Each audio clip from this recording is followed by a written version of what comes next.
शांति 4 दिसंबर 2023। बाबा के महावाक्य।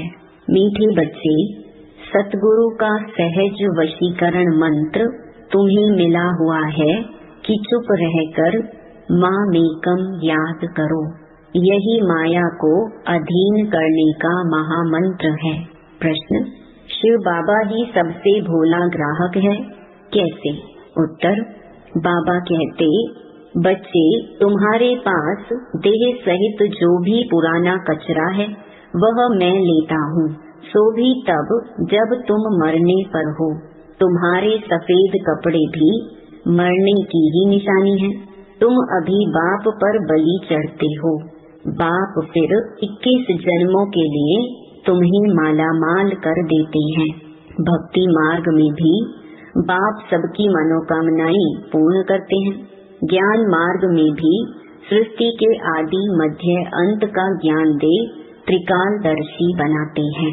गीत: भोलेनाथ से निराला कोई और नहीं। ओम शांति। बच्चे भोलानाथ के सम्मुख बैठे हुए हैं। व्यापारी लोग कहते हैं, ऐसा कोई मत का मोरा मना कम बुद्धि वाला भोला हो जो 1000-2000 का माल लेकर हमको खूब धन देकर जाए। हे भगवान, हमको ऐसा ग्राहक मिलाओ। अब भोलानाथ बाप आकर बच्चों को आदि मध्य अंत का राज समझाए त्रिकालदर्शी बना रहे हैं। मेरे जैसा ग्राहक तुमको कभी मिल सकता है? तुम उनको अर्पण करते हो।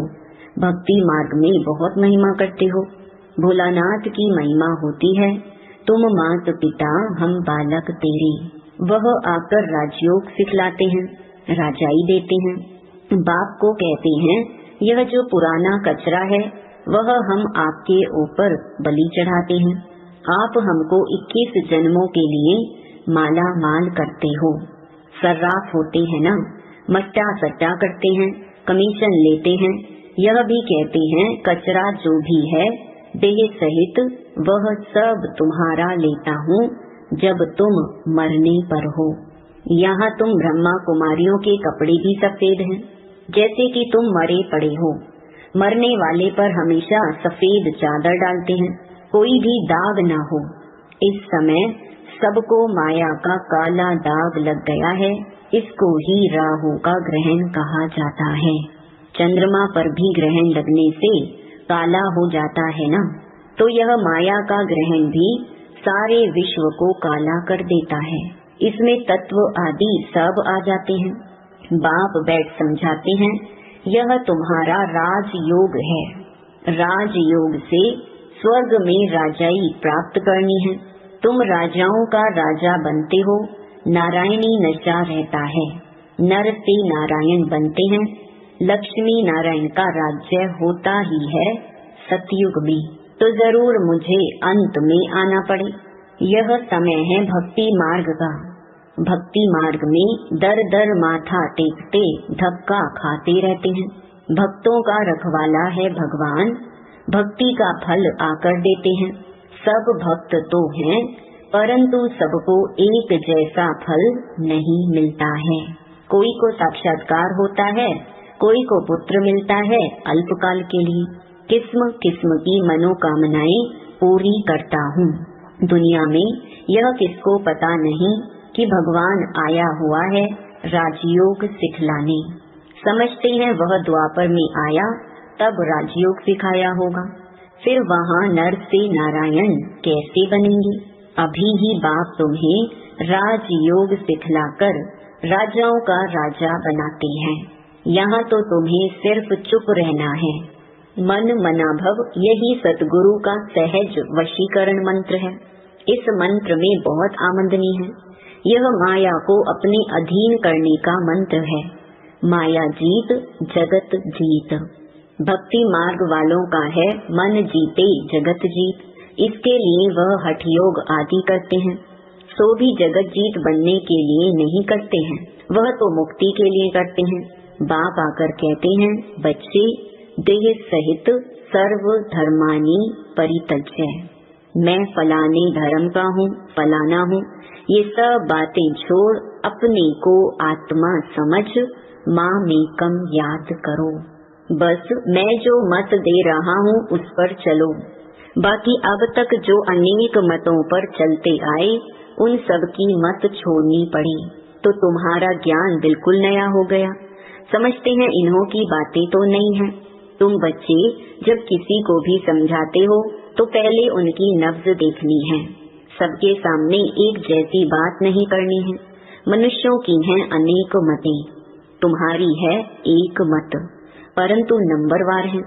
जो अच्छा योग में रहते हैं, धारणा करते हैं, वह जरूर अच्छा समझाएंगे। कम धारणा वाले कम समझाएंगे। कोई भी हो उनको एक ही सिंपल बात बताओ, भल गृहस्थ व्यवहार में रहते रहो, परंतु कमल फूल समान। तुमको मालूम है कमल के फूल को बाल बच्चे बहुत होते हैं और मिसाल भी उनका ही दिया जाता है। बाप को भी बाल बच्चे तो बहुत हैं।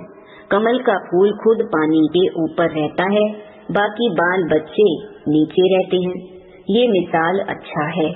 बाबा कहते हैं गृहस्थ व्यवहार में रहो परंतु पवित्र रहो। यह बात हो गई पवित्रता पर। सो भी इस अंतिम जीवन के लिए पवित्र रह माँ मेकम याद करो। रचना की पालना भी जरूर करनी है, नहीं तो हठयोग हो जाएगा। दुनिया में पवित्र तो बहुत रहते हैं। बाल ब्रह्मचारी तो भीष्म पितामह मिसल हो गया। अच्छा बाल ब्रह्मचारी वह जो स्त्री पुरुष दोनों इकट्ठे रहे, पवित्र रहे। गंधर्वी विवाह की चर्चा तो शास्त्रों में भी है, परंतु कोई जानते नहीं है। यह तो बाप ही समझाते हैं। बाप कहते हैं बच्चे अब काम चिता के बदले दोनों ज्ञान चिता का हथियाला बांधो। कैसा अच्छा काम तुम ब्राह्मण करते हो। प्रतिज्ञा करनी है पवित्र रहने की। एक दो को सावधान करते तुम दोनों स्वर्ग में चले जाएंगे। यहाँ तुम इकट्ठे पवित्र रहकर दिखाते हो, इसलिए तुम बड़ा ऊंच पद ले सकते हो। मिसाल दिया जाएगा ना, ज्ञान चिता पर बैठ स्वर्ग में जाकर ऊंच पद पाते हैं। इसमें हिम्मत है बड़ी। अगर पक्के हो चलते रहो तो पद बहुत ऊंचे है। फिर सर्विस पर भी मदार है। जो बहुत सर्विस करेंगे, प्रजा बनाएंगे, वह पद भी अच्छा पाएंगे। बाबा मम्मा से भी ऊंच चला जाना चाहिए, परंतु जैसे बाबा कहते हैं वह दोनों क्रिश्चियन अगर आपस में मिल जाएं तो विश्व के मालिक बन जाएं। ऐसे जोड़ा कोई निकले जो माँ बाप से ऊंच जाए सो है नहीं। जगत अम्बा जगत पिता ही नामी ग्रामी है। इन जैसी सर्विस कर नहीं सकेंगी। यह निमित्त बने हुए हैं, इसलिए कभी हार्ट फेल नहीं होना चाहिए। अच्छा मम्मा बाबा जैसा नहीं तो सेकंड नंबर तो बन सकते हो। सर्विस पर मदार है। प्रजा और वारिस बनाने हैं तो यह अपनी बातें हैं नहीं। नई दुनिया रचने के लिए जरूर बाप को आना पड़े। वही रचयिता है। वह तो कह देते हैं परमात्मा नाम रूप से न्यारा है, परंतु ऐसा है नहीं। उनका भी कोई दोष नहीं। तकदीर में हो तो समझे। बहुत आते हैं जो समझते भी हैं कि बात तो बरोबर ठीक है। कोई कहे आत्मा का नाम रूप नहीं है, तब आत्मा नाम किसका पड़ा। आत्मा नाम तो है ना। तुम सबको बोलो यह राज योग है। परम पिता परमात्मा संगम पर आते हैं। राज योग जरूर संगम युग पर सिखाएंगे, तब तो पतित को पावन बनाएंगे। तो यहाँ की बात ही न्यारी है। बाप कहते हैं सिर्फ अपने को आत्मा समझो। बाप के पास जाना है, इसमें प्रश्न पूछने की कोई बात ही नहीं। कहते भी हैं कि हमारी आत्मा को ना दुखाओ। यह पाप आत्मा है, पुण्य आत्मा है। आत्मा के लिए कोई कह न सके कि उनका कोई रूप नहीं होता है। विवेकानंद जब रामकृष्ण के सामने बैठा तो उनको साक्षात्कार हुआ। देखा कि लाइट आई जो मेरे में प्रवेश हुई। ऐसे कुछ बात बताते हैं। तुम बोलो हमारा है राज योग। इसमें देह सहित देह के सभी मित्र संबंधियों आदि को भूलना पड़ता है। हम आत्मा उनके बच्चे हैं। आपस में ब्रदरहुड हैं। अगर सभी फादर हो जाते तो फिर फादर ही फादर को प्रार्थना करते। अभी हम राजयोग सीख रहे हैं। यह है राजाओं का राजा बनने का योग। अभी तो राजा ही है नहीं, तो समझाना है हम शांति में रहकर सिर्फ शिव बाबा को याद करते हैं। अपने को शरीर से न्यारा समझते हैं। आत्मा कहती है मैं एक शरीर छोड़ दूसरा लेती हूँ, तो नॉलेज का संस्कार आत्मा में रहता है ना। अच्छा व बुरा संस्कार आत्मा में है। आत्मा निर्लेप नहीं है, यह समझाना है। आत्मा पुनर्जन्म में आती है, घड़ी घड़ी ऑर्गन्स लेना पड़ता है। आत्मा स्टार है, भ्रकुटी के बीच रहती है। आत्मा का साक्षात्कार हुआ तो उसने समझा इनमें इतनी ताकत है जो मुझे आत्मा का साक्षात्कार कराया। अब आत्मा तो भ्रकुटी के बीच में रहती है। साक्षात्कार किया ना किया फर्क क्या रहा। आत्मा खुद कहती है मैं स्टार हूँ, मेरे में 84 जन्मों का पार्ट है। अगर 84 लाख जन्म हो तो इतने संस्कार हो जो पता नहीं क्या हो जाए। 84 जन्म मान सकते हैं, 84 लाख तो मान न सकी। अभी हम पावन बन रहे हैं। बाबा ने हमें नर से नारायण बनने के लिए पवित्र बनाया है। यह बहुत अच्छा नशा चाहिए। तुम्हें कोई से भी डिबेट करने की दरकार नहीं। देह सहित देह के सब धर्म त्याग, अपने को आत्मा अशरीरी समझना है।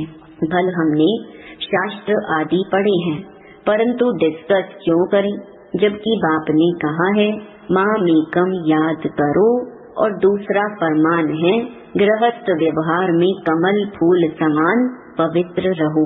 योग अग्नि से ही पाप नाश होंगे। भगवानो वाच्य है, भगवान भी परमात्मा है, उनको भी स्टार कहेंगे। बहुत पॉइंट्स हैं, एक समय नहीं निकल सकती। आसानी देख युक्ति से उठाना है। बोलो हम भी शास्त्र पढ़ते हैं, परंतु बाप का फरमान है कि सभी को भूल मामेकम याद करो। वह है निराकार। आत्मा को तो सब मानेंगे, विवेकानंद वाले भी मानेंगे। आत्मा तो सभी में है, जरूर उनका बाप होगा ना, जिसको परम पिता परमात्मा कहा जाता है। ये सब पॉइंट्स है ना। यह सिमरन करने से सदैव पॉइंट्स मिलती रहेंगी, स्टीमर भरता रहेगा। यह भी जैसे अविनाशी ज्ञान रत्नों का वखर सामग्री भरता है। पॉइंट्स नोट कर रिवाइज करो। यह है रतन, इनको धारण करने और लिखने का शौक चाहिए। अच्छी तरह से सबको समझाना है। आत्मा तो सभी में है, उनका नाम रूप नहीं है। ऐसे तो नहीं कह सकेंगे आत्मा का रूप है तो परमात्मा का क्यों नहीं है। उनको कहा ही जाता है परम पिता परमात्मा, परम धाम में रहने वाला। कितना बच्चों को समझाया जाता है, तो अब सर्विस करके दिखाओ। बाबा तो सर्विस पर इनाम देते हैं, कितना श्रृंगार कराते हैं ज्ञान रत्नों का।